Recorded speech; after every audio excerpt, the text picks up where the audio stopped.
a lot of people that are even moving to tertiary institution now, quite a number of people know that there is high probability that by the time they graduate, there is nothing for them to do. They know.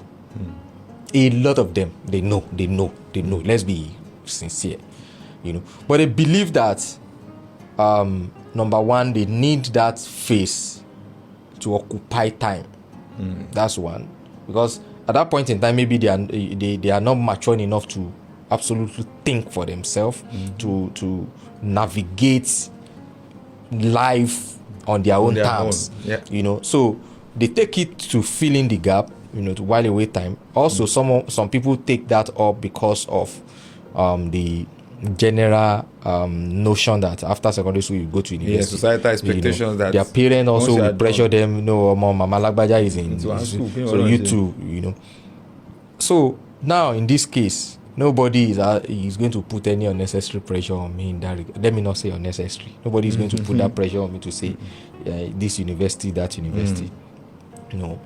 So I paused at that point in time, not because I'm a dollar. Sorry, you said something the other time. You said during that time you lost your parents. Yes. Parents or parents? Parents.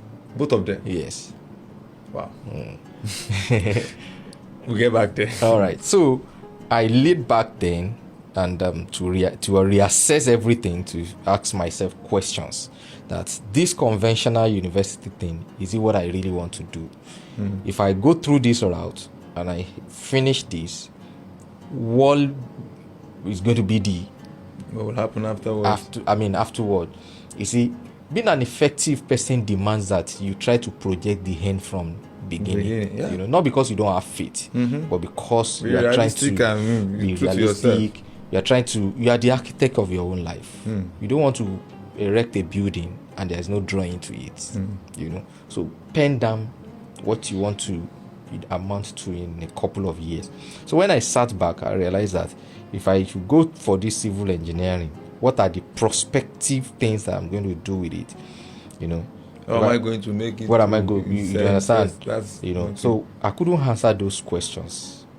Then I started asking some other questions. I started asking that, what if I go for vocational training? Is there more prospective to some vocational courses? Yes. I was able to answer that to be yes. Okay, so which of all those trainings will I want to go? So I started making research. See, it's no longer a function of, that's why I talk about passion. It's not a function of what I'm passionate about any longer. So it's a function of survivor. So I started looking at, okay, the bedrock of what I love to do is technology. I could say by default, I'm inclined to technology. So I started looking for something around technology, but it's more vocational and maybe a little sophisticated. So they won't say, I finished secondary school, I just went to go and learn one work, of which there's nothing wrong with that. Yeah. But because of the general notion, exactly. You understand? Societal expectations. So I was looking for something sophisticated, but yet vocational. So I went to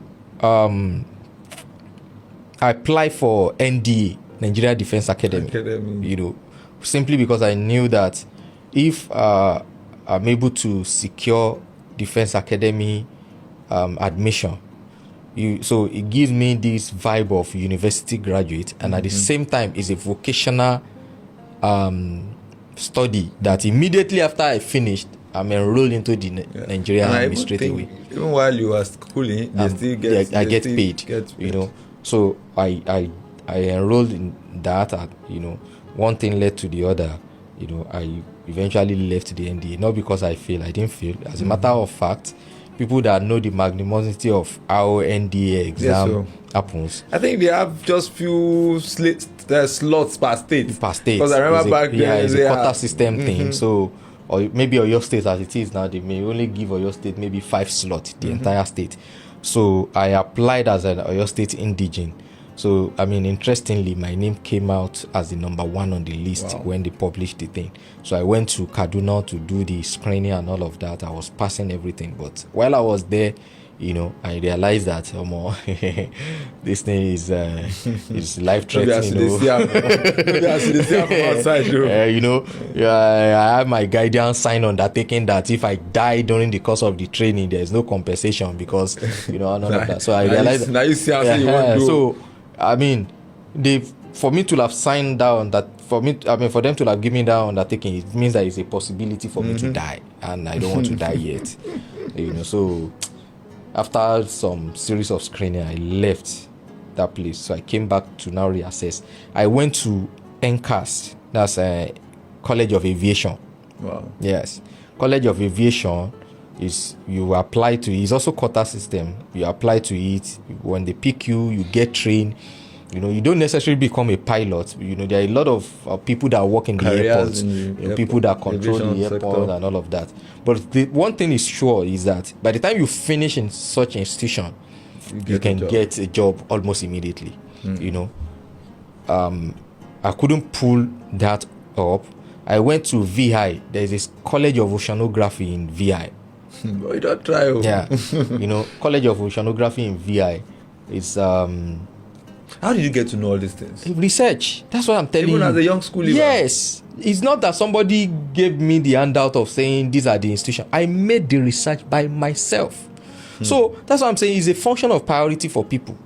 If you put your mind to something, yes, you know why I'm a bit worried and not worried, but I'm a bit surprised is that most of those things you are saying, I never knew up till now that they exist. They exist. And you are talking of something you did how many years back? I'm talking about 16 years ago. 16 years ago. Yes. So how was your mind functioning? I'm trying to see through your mind. How your mind was functioning back then for you to have been able to research in that direction. And let's say maybe I'm aggressive to just, you know, ensure that my next 5 years or 10 years is not something that will be going about blaming one uncle or sister that they didn't come through for me.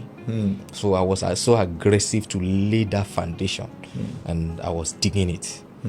So I went to School of Oceanography in VI. They offer ND certification. So it's as tush as somebody go to poly or go to university. Meanwhile, you can go and learn marine engineering or, you know, things that has to do with ocean economy there. You know, I was there, made my inquiries, and those institutions are even easy to even get admitted into. You know, while I was contemplating on, you know, finally settling for the School of Oceanography was when I came about the discovery of School of Anesthesia Technology in UCH here in Ibadan.